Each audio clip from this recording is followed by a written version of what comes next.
وحده لا شريك له إله واحد لا شريك ونحن له مسلمون. بسم الله الرحمن الرحيم. السلام عليكم ورحمة الله وبركاته. الحمد لله الذي هدانا لهذا وما كنا لنهتدي لولا أن هدانا الله. الحمد لله رب العالمين حمدا يوافي نعمه ويكافئ مزيده. أشهد أن لا إله إلا الله وحده لا شريك له وأشهد أن سيدنا محمدا عبده ورسوله. اللهم صل وسلم على سيدنا محمد مفتاح باب رحمة الله عدد ما في علم الله صلاة وسلاما دائمين بدوام ملك الله وعلى آله وصحبه عدد كل ذرة ألف مرة. اللهم صل وسلم على نور الأنوار والسر الأسرار وترياق الأغيار ومفتاح باب اليسار سيدنا ومولانا محمد المختار وآله الأطهار وأصحاب الأخيار عدد نعم الله وإفضاله. سبحانك لا علم لنا إلا ما علمتنا إنك أنت العليم الحكيم. رب اشرح لي صدري ويسر لي أمري واحلل عقدة من لساني يفقه قولي.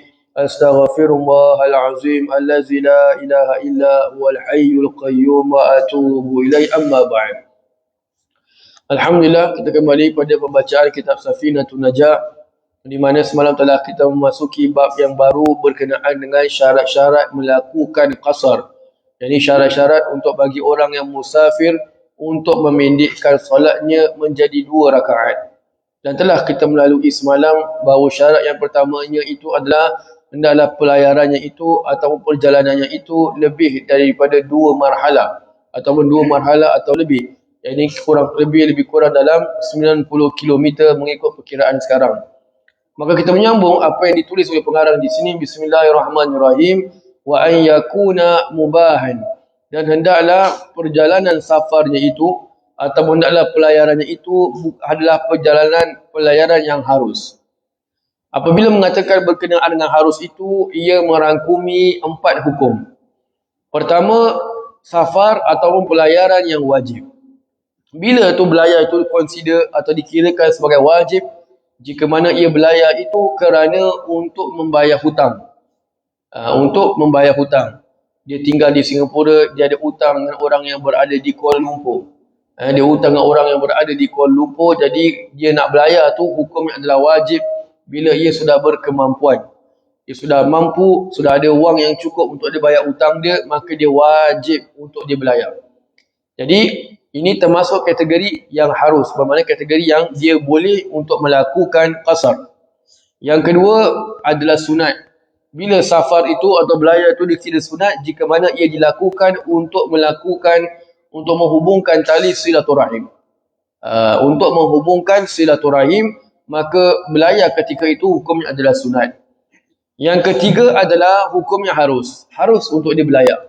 Ini kalau dia nak belayar untuk tujuan perniagaan, bisnes dan sebagainya, maka hukumnya adalah harus. Begitu juga kalau dan termasuk dia dalam kategori sunat belayar tu jika mana untuk bawa keluarga makan angin. Ini jugalah termasuk perkara yang sunat. Subhanallah, kerana menggembirakan keluarga. Baik, selagi mana menggembirakan itu tidak mempunyai maksiat padanya. Yang keempat adalah makruh, belayar yang makruh. Jika mana ia belayar seorang diri, belayar seorang diri ni kalau ikut hukum asal adalah makruh. Baik, dan yang kedua juga makruh jika mana ia belayar tu kerana urusan jual beli kain kafan. Jual beli kain kafan ini adalah hukumnya makruh. Lepas tu Nabi SAW tidak menggalakkan kalau orang-orang yang muda, dalam sebuah hadis tu masuk hadis, untuk mereka itu berkecimpung dalam berkenaan dengan menjual kain kafan. Kerana Nabi mengatakan ia akan mengharapkan kematian umat aku. Kalau dia tak ada bisnes, tak ada orang mati, dia akan tak ada orang nak beli kain kafan. So dia akan buat apa? Harap ada orang matilah hari ni, ada orang mati hari ni. Sebab tu mengeluh tak ada orang mati. Jadi Nabi mengatakan dia akan mengharapkan kematian umat aku. Oleh sebab itu berkenaan dengan menjualkan kafan ni hukum adalah makruh. Tapi terkadang-kadang ia menjadi keperluan. Contoh kalau tidak ada syarikat yang lain kecuali syarikat dia saja kat tempat tu yang pada menyediakan pengurusan jenazah, maka ketika itu adalah wajib kerana ia mengandungi fardu kifayah. Baik. Jadi ini yang dimasukkan, hendaklah pelayarannya itu pelayaran yang harus. Merangkumi wajib, sunat, harus dan makruh. Adapun jika mana pelayarannya itu, safarnya itu untuk tujuan maksiat. Dia belayar sana kerana untuk berjudi. Belayar sana kerana untuk meminum arak dan sebagainya, maka hukumnya adalah haram dan dia tidak mendapatkan keringanan untuk melakukan jamak qasar. Kerana rukhsah, yakni keringanan tidak diberikan pada orang yang maksiat. Adapun orang yang tujuannya baik, contoh dia nak pergi makan angin ataupun nak pergi silaturahim dan sebagainya, tetapi dalam perjalanannya itu dia beli barang-barang yang tidak baik, buat benda-benda haram, beli arak dan sebagainya, maka itu tetap dia berikan padanya keringanan untuk dia melakukan jamak qasar. Baik, berkenaan dengan orang yang tujuannya itu adalah maksiat, jika mana tiba-tiba dalam perjalanan itu dia taubat, dia rasa ini dalam perjalanan ni mungkin ada kemungkinan besar ni kalau aksiden ke apa, dia nanti mati orang dalam keadaan maksiat, maka dia batalkan dia punya niat tu. Bermakna cancelkan plan nak pergi tempat tu, tujuan tu untuk melakukan maksiat. Maka dilihat, jika mana tempat dia taubat tu dengan tempat yang dia nak pergi tu, perjalanan itu lebih kurang 2 marhalah, jadi 90 km ataupun lebih, maka ketika itu dia dah boleh qasar. Dia boleh qasar. Tapi kalau kurang daripada itu, dia tak boleh qasar. Dia tak boleh qasar. Baik, ini adalah pembicaraan berkenaan dengan syarat yang kedua bagi orang yang melakukan qasar, hendaklah perjalanan itu perjalanan yang harus. Kemudian yang ketiga, wal ilmu bi jawazil qasar. Syarat yang ketiga adalah hendaklah dia mengetahui bahawasanya ketika itu dia boleh melakukan qasar. Hendaklah dia mengetahui bahawasanya ketika itu dia boleh melakukan qasar. Maknanya kalau di dalam perjalanan dia tak tahu ni sama ada dia boleh qasar ke tidak. Tiba-tiba dia tengok grup dia ramai-ramai semua qasar, dia mengikut je without knowing yang sebenarnya ketika tu dia boleh qasar. Dia tak tahu boleh qasar ke tak, dia tak sure, maka kita mengatakan dia tak boleh qasar, tak sah. So dia nak kena ambil tahu dulu. Sebelum dia nak sembahyang qasar, dia nak kena ambil tahu dulu, ini time ni aku boleh qasar sembahyang ke tidak. Ataupun dia nak kena tahu selok belok ataupun hukum berkaitan dengan qasar. Jadi kalau dia cuma main ikut saja, maka sembahyang qasar dia tidak sah. Dia tak boleh buat qasar, dia kena buat tamam, yang ini dia kena buat dengan sempurna. Baik, itu syarat yang ketiga. Dia kena ketahui ketika itu dia boleh melakukan qasar. Yang keempat, wa niyatul qasri indal ihrami, dan hendaklah dia berniat melakukan qasar ketika melafazkan takbiratul ihram. Jadi bila dia niat ketika dia baca takbiratul ihram, Allahu akbar saja aku sembahyang zuhur qasran, dia nak kena niat itu. Usalli fardhu zuhri qasran, cukup, tak payah panjang-panjang, sahaja aku sembahyang zuhur 4 rakaat jadi 2 qasar makmum kerana Allah Taala, habis hilang nyawa kau. Nafas pun habis. Allah, dah isyak dah. Subhanallah. Jadi kalau rasa dia nak benda tu susah, tak payah nak pening-peningkan kepala. Lain semua tu sunat. Usalli fardhu zuhri qasran, habis. Aku sembahyang zuhur qasar. Ini kalau kita sembahyang qasar saja. Kalau nak sembahyang dengan jamak dengan asar, itu jamak boleh niat lepas takbiratul ihram boleh masuk. Jadi kalau rasa susah nafas ni, cukup tu saja. Usalli fardhu zuhri qasran, usalli fardhu maghribi tak boleh, usalli fardhu isyak boleh. Maghrib jangan pandai-pandai, 1.5 pula jadi.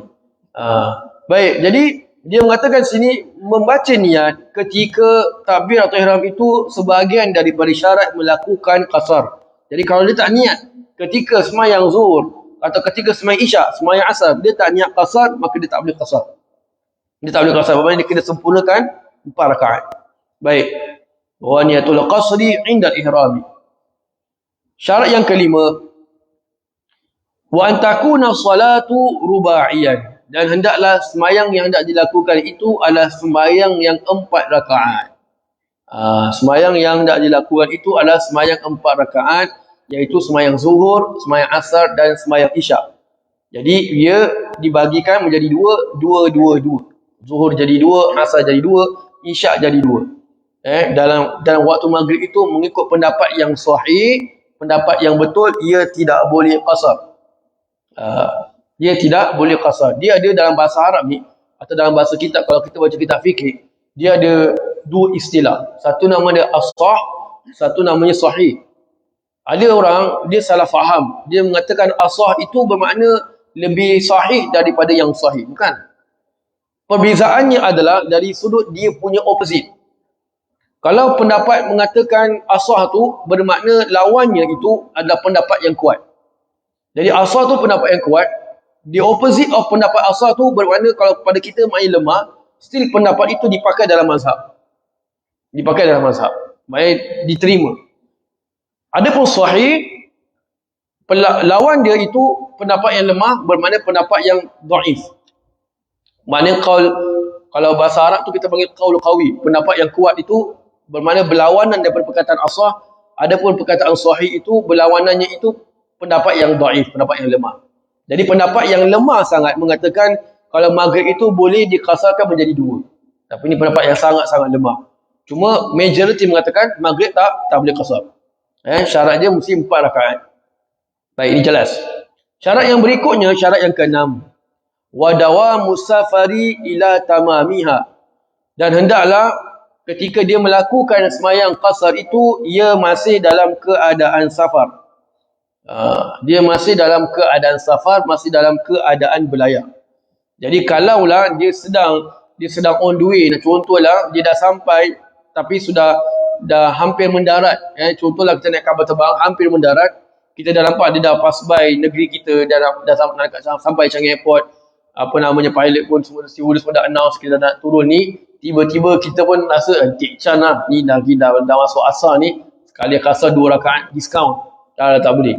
Pasal bila the moment kita dah masuk kota kita, dah pass by, dah masuk tempat yang kita tinggal, ataupun tempat yang kita tinggal lebih daripada 3 hari, 4 hari atau lebih, kita dah tak boleh kasar lagi. Kita dah tak boleh kasar lagi. Cuma kat sini dia tak beritahu kat sini tentang jangka masa, apakah berapa lama dikira sebagai orang itu orang yang musafir. Sebentar saya cek di sini dahulu. Baik, sini dia tak beritahu. Orang yang bila mengatakan masih dalam keadaan musafir itu adalah syarat yang dia tidak diletakkan di sini adalah hendaklah perjalanannya itu adalah kurang dari ada 3 hari. 3 hari ataupun kurang. Pergi dan tidak termasuk hari pergi dan tidak termasuk hari pulang. Jadi kalau kita nak pergi, contohlah kita nak pergi Perak contoh.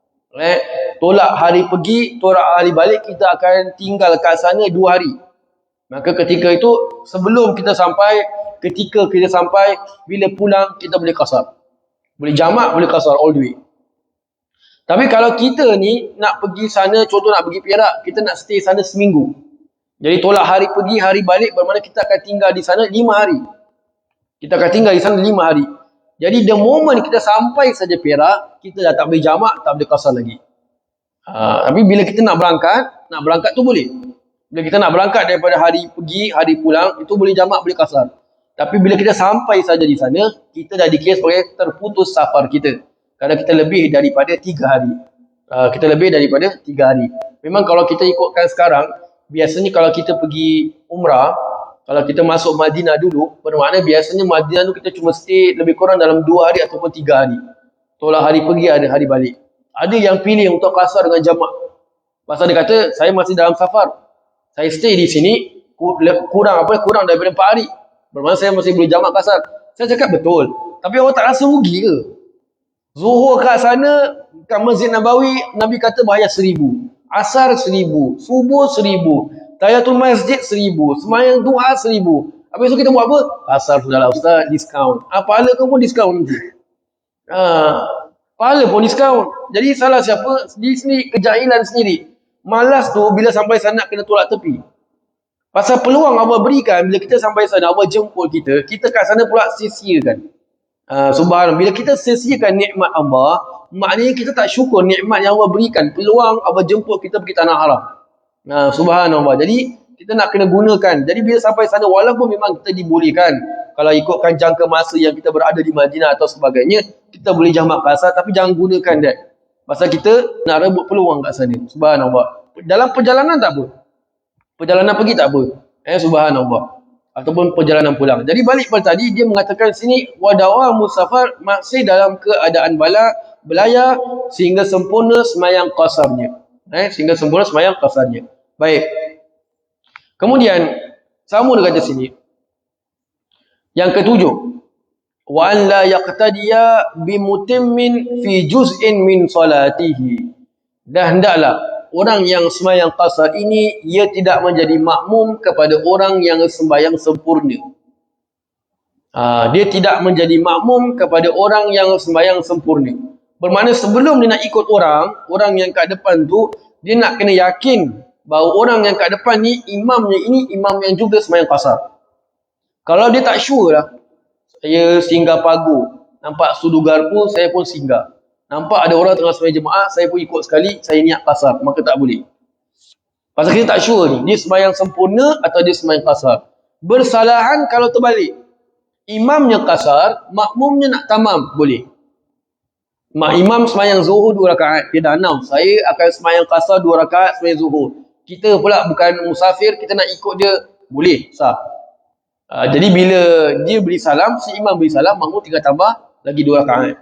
Tapi kalau imam buat sembahyang 4 rakaat, macam mana makmum nak beri salam kalau dia sembahyang qasar? Takkan imam tahiyat awal, dia bangun rakaat ketiga, dia pun beri salam. Ini dah lawan tauqid. Tak boleh. Bos kata 4 rakaat, makmum kata tak nak, saya nak buat 2, maka tak boleh ikut. Lepas tu dia mengatakan syarat yang ketujuh, hendaklah dia tidak mengikut orang yang sembahyang sempurna. Yang sampai yang sempurna dengan yakin. Baik, kalau dia tak yakin, maka tetap tak boleh ikut. Wallahu a'lam bishawab. Jadi insya-Allah kita akan sambung pada esok hari membicarakan bab yang lain insya-Allah. Assalamualaikum warahmatullahi wabarakatuh.